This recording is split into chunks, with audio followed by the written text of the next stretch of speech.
Hi, everybody. My name is Laurie Hoefer, and I'm the Farmworker Program Director of Legal Aid Services of Oregon.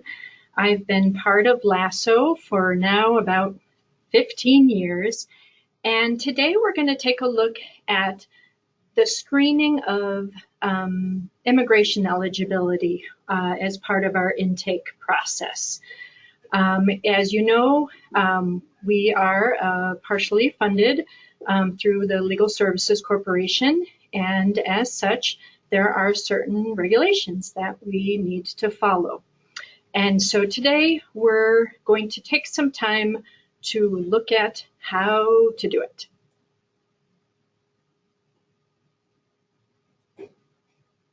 And I think sometimes it seems a little bit more complicated when people first start to try to get their head around this. And I want you to know, and I hope that today's presentation will help you understand that not only is this very critical information to know, but that it is easy to do once you get the hang of it. So today in our webinar, we're going to cover why is this important to know and important to do? When is it important to ask the question about immigration eligibility? Who qualifies for what services, and what documentation do you need when you're going through the intake process? One thing I just want to clarify is that this webinar certainly does not mean to replace your individual office protocols. So please, talk to your supervisor, talk to the people in your office about what your process is. And of course, this is meant to try to explain how federal law applies to our work. And I think folks are familiar with the term of the Red Book, which is part of DocShare and describes kind of how our organization implements federal law. If you have additional questions, please don't hesitate to reach out to your supervisor. And if you have any additional suggestions on how we can further improve this webinar, please reach out to Alita Dorr. We'd love to hear your suggestions. So let's start with the first question of why. Why is this important to know? Clearly, the first reason is we want to comply with the law, and the law is found at 45 CFR Part 1626. And through the webinar, we'll be sharing some of the applicable sites. And I think, obviously, we want to comply with the law and continue the funding that allows us to keep doing our work. But the second reason why this is important is just as important in that we want to know how to do this well, because we want to be as inclusive as the law allows. Many non-citizens are eligible for our services, and even if we're not able to take all of the cases that come to our door due to our limited resources, we want to do our intakes in a fair, non-discriminatory manner. And so we need to take the steps that we need to determine if folks are eligible for our services, even when it takes more time for non-citizens than it might for citizens. And so taking the time to know what we need to do and then to do it is critical for the provision of our services. Let's start with the basics. Federal law says that Legal Aid Services of Oregon cannot provide legal assistance on behalf of someone who's not eligible for our services. But I do think it's important to state that legal assistance is what we refer to generally when we talk about advice or extended representation, when we're applying the law to a specific set of facts. But legal assistance does not include normal intake, referral, and provision of general information. And LASSO staff can do intake for everyone and provide referral information and general information to all, regardless of their eligibility. And so we want to make sure that we provide that full range of services to folks when we're able to do so.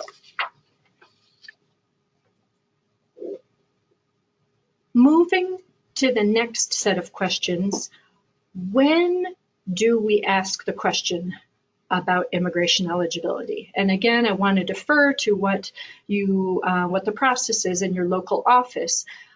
It may be different people that are asking these questions, but in general, what we want to tell people is first, I'm going to need to ask you some basic questions first to do a conflict check, and then to determine if your case is one that our office can handle.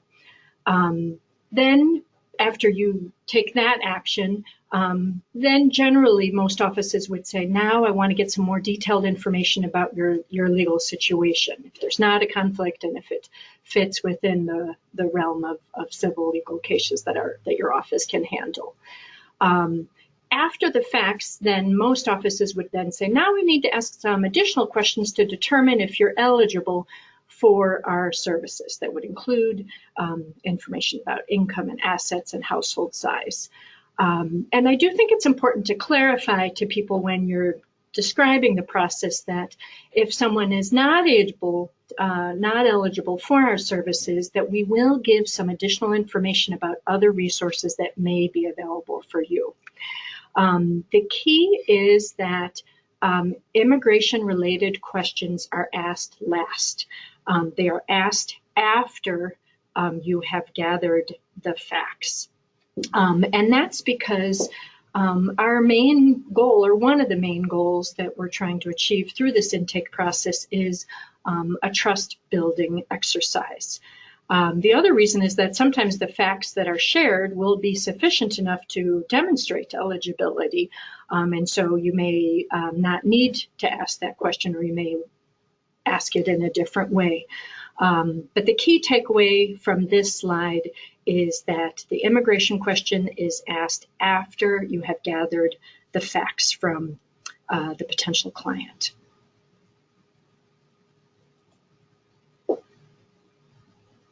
So now let's turn to the question of who is eligible under the LSC regulations to receive legal assistance. And it's important to note that it's actually a two-step process. One is you may need to know what is the person's immigration or citizenship status, and they may fall in one of three categories where they are a citizen, or they're within one of the categories of being an eligible immigrant, or one of the categories of being an ineligible immigrant. But sometimes, depending on their category, they will be eligible for all of the civil legal services within our priorities or our resources, and some people will fall in a category where they can only obtain related legal services. And then obviously if someone is ineligible, then we may only be able to provide referrals and general information to that person. So it is important to think of the eligibility determination in regards to immigration status as a two-step process. So who are the folks who are eligible for all LASSO services? First, U.S. citizens are eligible for all LASSO services. And obviously, that again will depend on your office's priorities and its resources. But it means that whatever services you've decided that you can provide, U.S. citizens will be eligible for all of them. Another category of folks who are eligible for all LASSO services include lawful permanent residents. Sometimes we refer to them as green card holders, and in Spanish we often refer to it as residente permanente. They are a group that's also eligible for all LASSO services. And I do think it's important to note that it does not matter what the date is on their LPR or their green card, or if they have an old version of the card. Their status does not expire just because the card expired. So make sure that you're not looking at that. You're just looking at, does it demonstrate that they're a lawful permanent resident?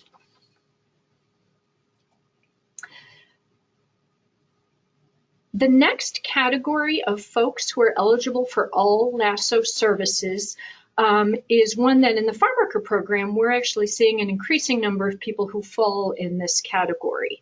And a way to generally describe it is as those who are adjustment of status applicants who are also the spouse, parent, or unmarried child under 21 years old of a U.S. citizen.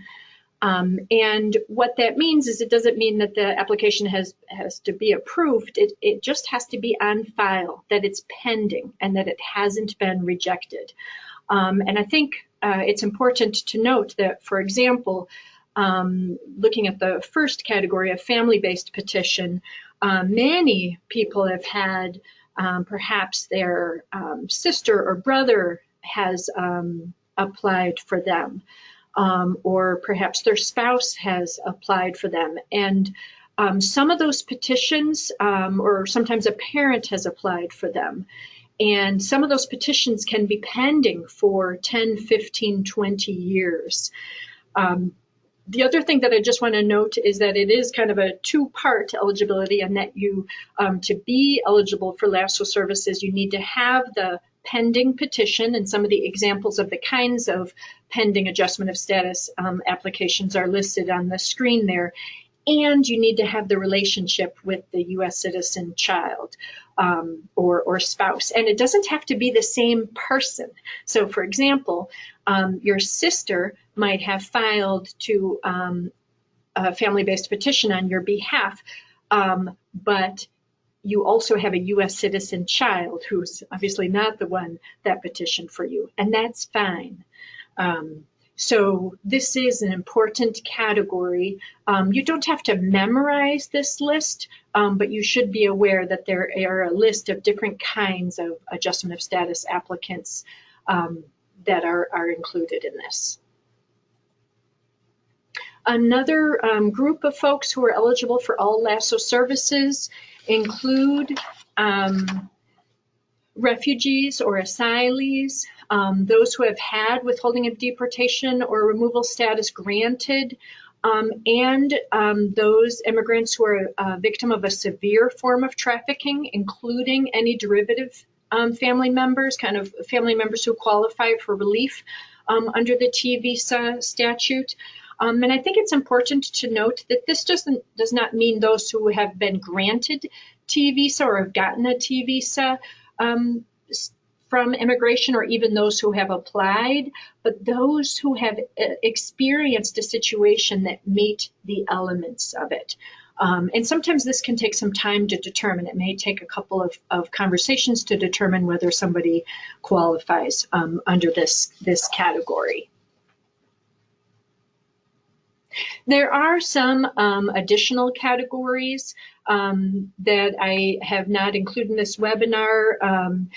You should look at the 4-page alien eligibility form that LASSO has when you're working with someone to check against all of the different potential categories of eligibility. Now let's look at some categories where the person may not be eligible for all of our services, but only for related services. For example, in the farm worker program, we often work with workers who have come into the country on an H-2A visa, working in agricultural jobs, or they may come in under an H-2B visa to do forestry or reforestation work. And for these workers, we can only provide representation in regards to wages, housing, transportation matters that arise under the provisions of their specific employment contract, and other rights that arise under their specific contract. But for example, if they had a family law matter that wasn't connected with their contract, they wouldn't qualify for that service. Probably the largest group of folks who are eligible for related legal services has to do with those who fall under what we sometimes refer to as the anti-abuse statute categories. And those would include an immigrant or an immigrant's child who's been subjected to battery, sexual assault, extreme cruelty, or trafficking, or an immigrant crime victim who qualifies for U visa relief, and certain family members who would qualify for derivative relief. And again, I just want to highlight that in regards to those who qualify for U visa relief, it doesn't mean those who have actually received the U visa, or even only those who have a pending application, but it includes those who have had the experience that qualifies. Again, this might take a couple of conversations to determine. You may need to have someone who has experience in asking people these questions, because you're going to need to look at whether they're the victim of the crimes that fall under the list of qualifying crimes for a U visa that would include things like domestic violence, sexual assault, stalking, involuntary servitude, and that they meet some of the other elements for a U visa, including that they suffered substantial physical or mental abuse, that they have information about the crime in general, with some exceptions, and that person was helpful or likely to be helpful with law enforcement. Again, you're probably going to want someone who has a little bit more experience to determine if someone qualifies under this category. You can always go to the USCIS website for additional guidance in regards to who qualifies for U visa relief. I think that it's worth looking at the specific language that describes battered or subjected to extreme cruelty, because I think this can be sometimes a category that people miss, and it's actually worth looking at the language. So thank you for allowing me to actually read what the statute says. So it says, battered or subjected to extreme cruelty includes but is not limited to being the victim of any act or threatened act of violence which results or threatens to result in physical or mental injury. Psychological or sexual abuse or exploitation may be considered acts of violence, and other abusive actions may also be acts of violence under certain circumstances, including acts that in and of themselves may not initially appear violent, but are part of an overall pattern of violence. So this is just to remind folks that, if you have a situation where somebody shared that they were a victim of a very difficult situation, that you might need to get some additional information. And then again, better to be handled by someone who may have training in regards to interviewing someone who has experienced trauma. So what does it mean, related assistance, for those who qualify under the anti-abuse statutes?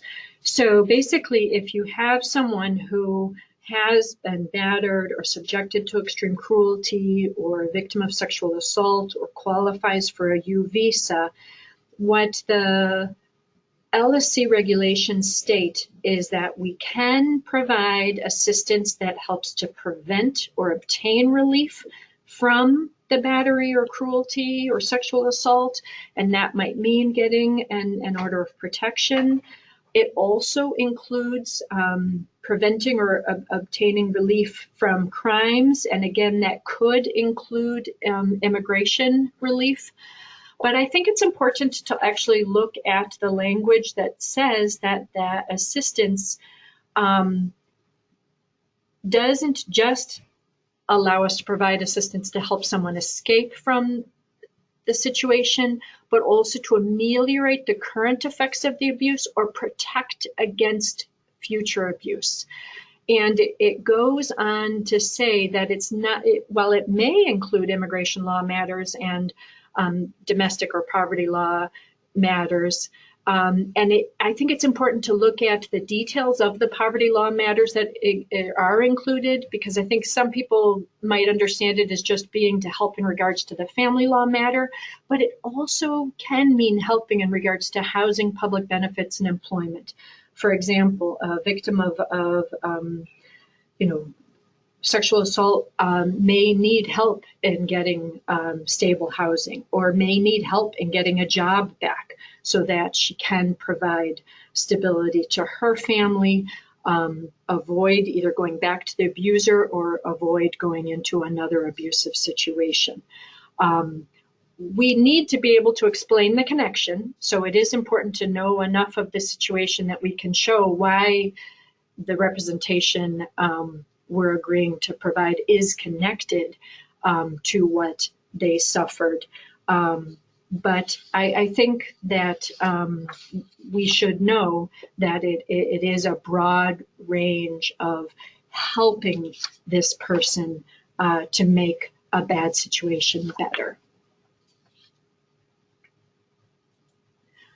Okay, so now we've figured out why the question's important. We figured out when to ask it, who is eligible and for what kinds of services. Now let's just take a moment to look at how to ask the question about immigration eligibility.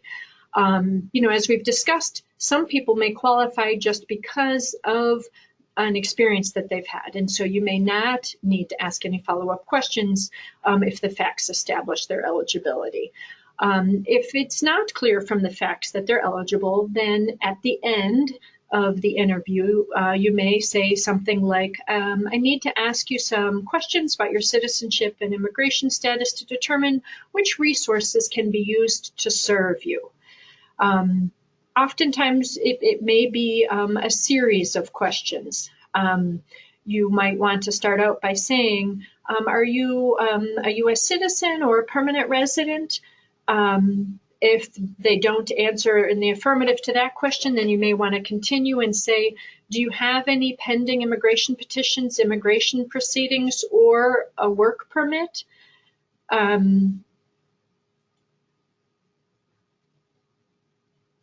You may also, as we've discussed, need to ask if they've suffered from a difficult situation. Sometimes, depending on what their answers are, it may not be easy to figure out exactly which immigration category they might fit in. Sometimes people don't know the name of their pending petition. So if they do say, yes, I have some kind of a pending petition or a pending application, you can ask, do you know what kind? Was it a family member? Oftentimes you might have to ask if they have any kind of paperwork and actually look at the paperwork and the codes.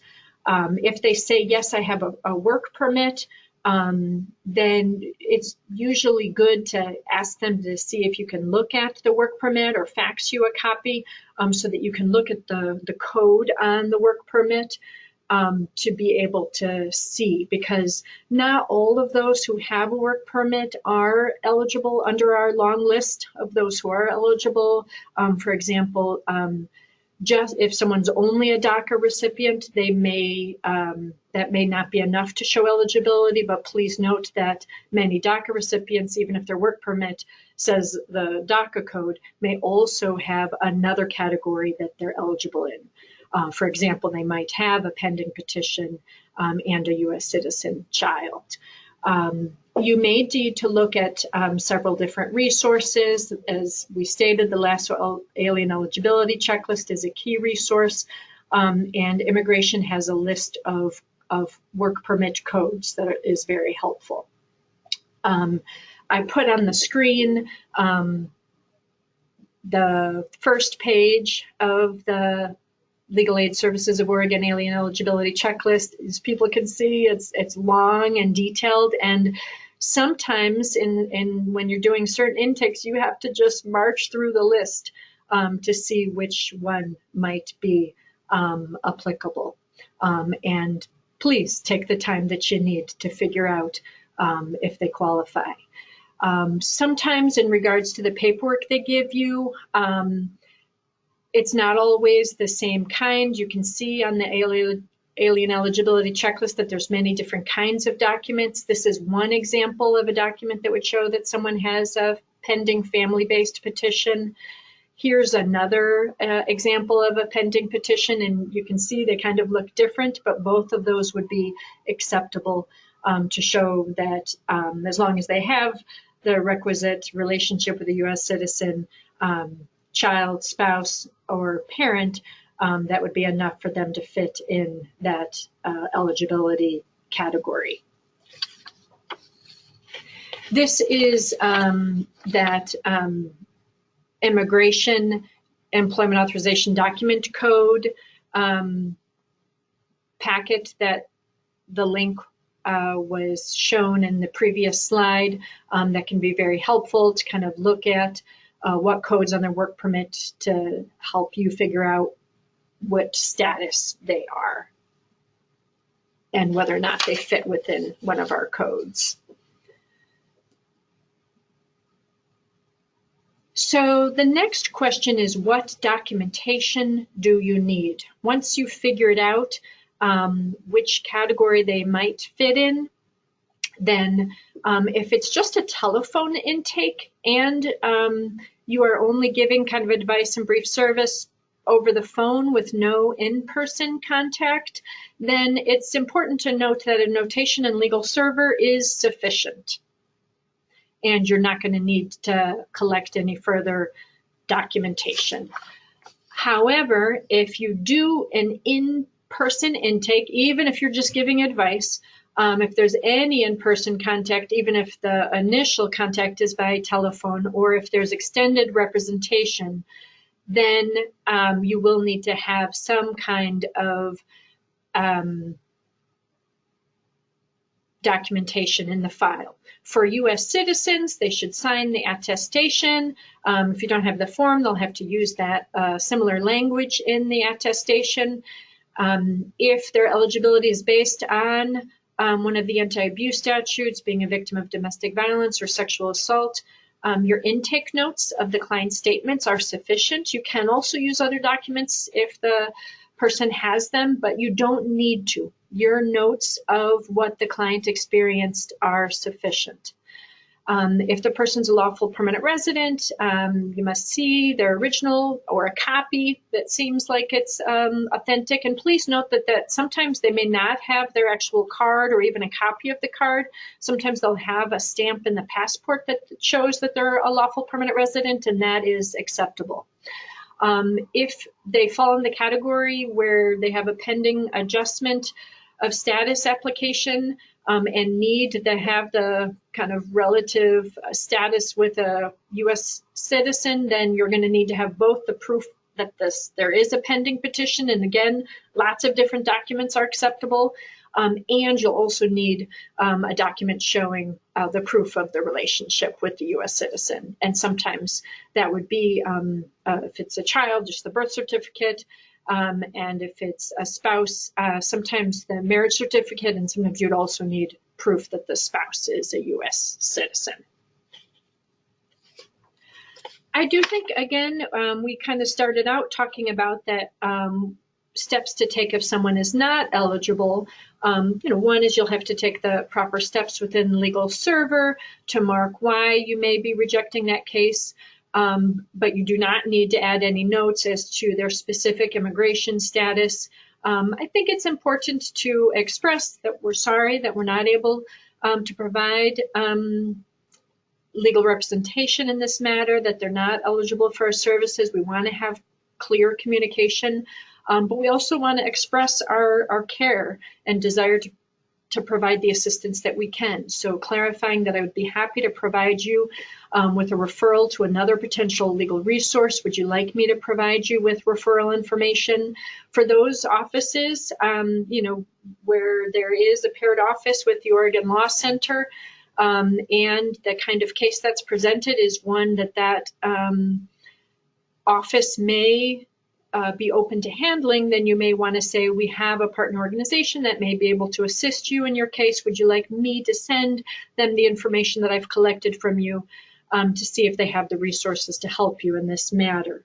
That's a way of avoiding duplication, and we want to make it as easy as possible to make the referrals for folks. Thank you so much for your work. Intakes are a critical part of our process. It's the time that we show people that we care, that we want to listen to their stories, and take the time to show that indeed we do want to understand what happened to them and see if we're going to be able to assist them and see what level of assistance or kind of assistance we can provide. Intakes are not always easy. Sometimes it takes time. Sometimes it takes time to figure out immigration eligibility, but we encourage you to take the time that it needs. If you have any questions, don't hesitate to reach out to the other people in your office, your supervisor, and obviously to Alida if you have additional questions. Thank you so much for taking the time to listen to us. Take care.